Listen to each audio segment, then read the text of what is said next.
আসসালামু আলাইকুম ওয়া রাহমাতুল্লাহি ওয়া বারাকাতুহু। আমি আল কোরআন কারীম থেকে একটি দোয়া বলবো। এই দোয়াটা একটি কমপ্লিট মুকাম্মাল পরিপূর্ণ দোয়া। যে দোয়ার মধ্যে আব্বা আম্মার জন্য দোয়া করা হয় না, ওই দোয়াটা ইনকমপ্লিট। এই দোয়ার মধ্যে আমার নিজের জন্য দোয়া করা আছে, আব্বা আম্মার জন্য, এমনকি দুনিয়া যত মুমিন মুমিনাত আছে সবার জন্যই দোয়া করা হয়। তাই আমরা এই দোয়াটা ফলো করার চেষ্টা করব। বিসমিল্লাহির রহমানির রহিম। রব্বানা গফিরলি ওয়া লিওয়ালিদাইয়া ওয়া লিল মুমিনিনা ইয়াওমা ইয়াকুমুল হিসাব।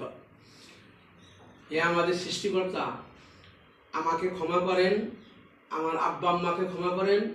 যেদিন কিয়ামত অনুষ্ঠিত হবে সেই দিন সমস্ত মুমিন মুমিনাতদেরকে ক্ষমা করিয়েন। আমরা দোয়া করব সিজদায় গিয়ে। নবী কারীম সাল্লাল্লাহু আলাইহি ওয়াসাল্লাম বলেছেন, বান্দা যখন সিজদা যায় তখন রহমানের কদমের উপরে সিজদাটা দেয়। আর আল্লাহ তাআলা বলেছেন, ওয়াসজুদ, সিজদা দাও, ওয়াক্তারিব, আমার নিকটে চলে আসো। তাই আমরা সিজদায় গিয়ে বেশি বেশি দোয়া করার চেষ্টা করব। বিশুদ্ধ হাদিস।